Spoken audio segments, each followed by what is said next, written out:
उसके मन में ख्याल आया, फिर मैं भी अधर्म का काम क्यों ना करूं। हालांकि वो गुरु पुत्र है, ब्राह्मण पुत्र है, और ब्राह्मण का अर्थ जो हमारे यहां शास्त्रों में माना गया है कि जो सदाचारी हो, जो सदकार्य करने वाला हो, पुण्यात्मा हो, उसको ब्राह्मण मानते। लेकिन अश्वत्थामा के दिल और दिमाग में पांडवों का अधर्म देख करके विचार आया कि मैं भी अधर्म का काम करूं। क्या करूं? बोले युद्ध से तो पांडवों को हराया नहीं जा सकता, रात के अंधेरे में चुपचाप में हमला करके पांडवों को मार डालूं। ऐसा उसने निर्णय लिया और रात के अंधेरे में वो पांडवों की तरफ बढ़ा। युद्ध समाप्त हुआ था उसी दिन, तो पांडव सब वहीं शिविर में सो रहे थे। उसे सोचा ये सबसे बढ़िया मौका है। हालांकि आप जानते हैं कथाएं, पांडवों को तो भगवान ने बचा लिया, ठीक है ना। अचानक आधी रात को भगवान उठे और पांडवों को बोले चलो मेरे साथ कहीं चलना है, बचा लिया। लेकिन द्रौपदी के 5 जवान बेटे जो वहीं सो रहे थे, अश्वत्थामा ने उन्हें 5 पांडव समझ करके उनकी हत्या कर दी।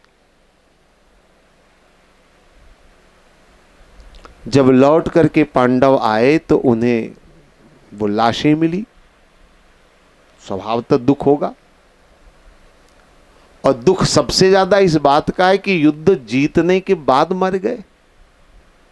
देखिए, युद्ध लड़ते लड़ते कोई अगर वीर गति को पा जाए तो एक अलग तरह का भाव रहता है कि भाई युद्ध में शहीद हो गए। लेकिन युद्ध समाप्त हो गया, जीत गए, और इस तरह से आधी रात को कोई आकर के कत्ल करे तो दुख ज्यादा होना स्वाभाविक है। द्रौपदी को भी बड़ा दुख था। अर्जुन ने प्रतिज्ञा कर ली, जिसने भी मेरे इन 5 पुत्रों की हत्या करी है मैं उसको दंड दूंगा। और अश्वत्थामा को अर्जुन बंदी बनाकर लाया। कथा कहती है कि उसने ला करके द्रौपदी के सामने खड़ा किया। बोले यही वो अपराधी है जिसने तुम्हारे 5 बेटों को मारा है, अब इसको क्या सजा सुनानी है सुना दो। लेकिन द्रौपदी ने क्षमा कर दिया, सजा नहीं दी बल्कि क्षमा कर दिया। आश्चर्य हुआ, भीम चिल्लाया ये क्या कह रही हो तुम पांचाली। द्रौपदी ने कहा नहीं, इसे क्षमा कर दिया जाए, छोड़ दिया जाए। छोड़ दिया उसको। लेकिन आप जानते हैं ना, चोर को जेल में भी रख दो या जेल से उसको छोड़ भी दो तो भी वो अपनी आदत नहीं छोड़ता है। अश्वत्थामा ने मन में सोचा कि पांडवों को तो मैंने मार दिया, अब एक उत्तरा गर्भवती है, अगर उत्तरा के गर्भ को मिटा दूं तो पांडवों का कुल ही नष्ट हो जाएगा। उसने एक बार फिर कुप्रयास किया। उत्तरा के गर्भ को मिटाने के लिए ब्रह्मास्त्र का प्रयोग किया। पांडवों को पता चला, पांडवों ने भगवान श्री कृष्ण से प्रार्थना करी। भगवान अंगुष्ठ के समान सूक्ष्म रूप धारण करके उत्तरा के गर्भ की रक्षा करते हैं, और उत्तरा के गर्भ से एक बालक ने जन्म लिया, और यही बालक आगे जाकर के परीक्षित के नाम से विख्यात हुआ। ये कथा जो है चलती रहेगी, लेकिन मैं कथा के बीच बीच में उन बातों को आपके सामने रखने का प्रयास कर रहा हूं जो हमारे जीवन को बदलने के लिए महत्वपूर्ण है।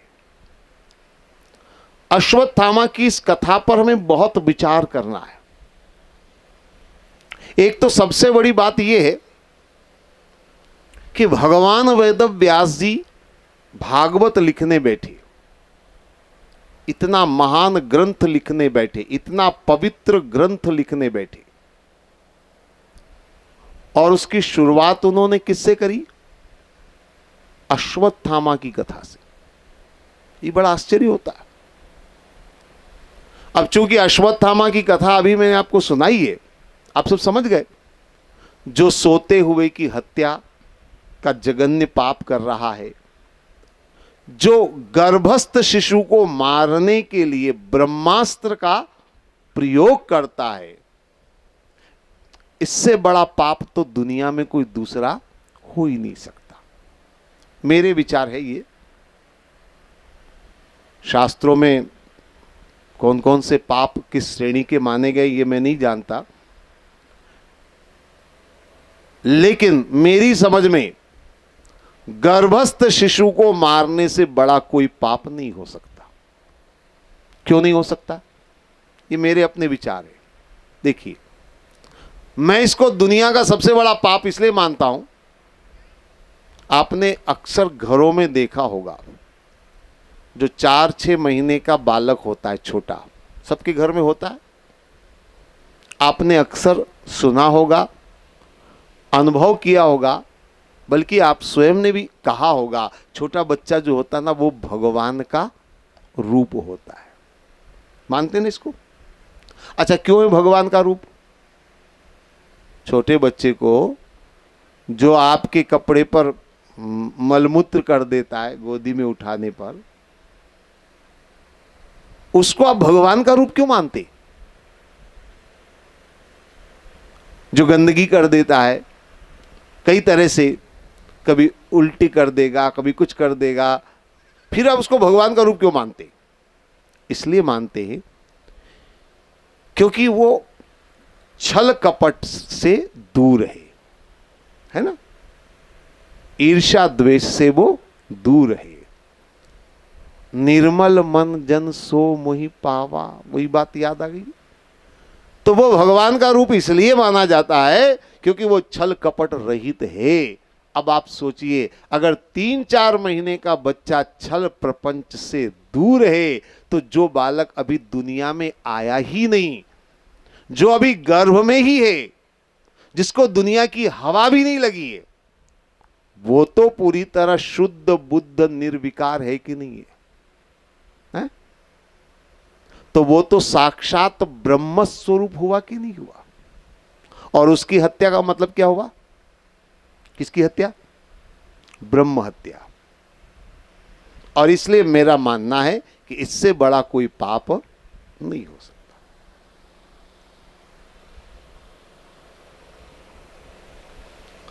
तो अश्वत्थामा की कथा भगवान वेदव्यास जी ने सबसे पहले क्यों लिखी, जिसको हम सबसे बड़ा पापी मान सकते हैं?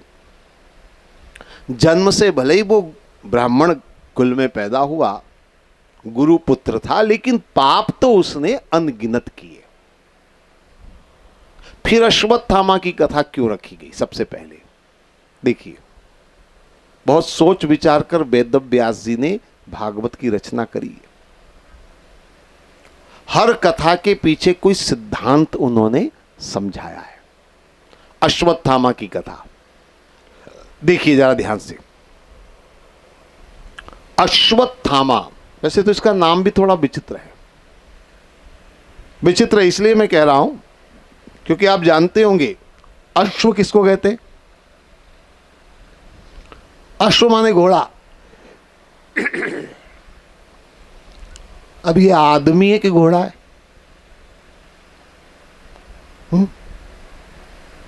क्या विचार है आपका? है तो आदमी, घबराना मत आप।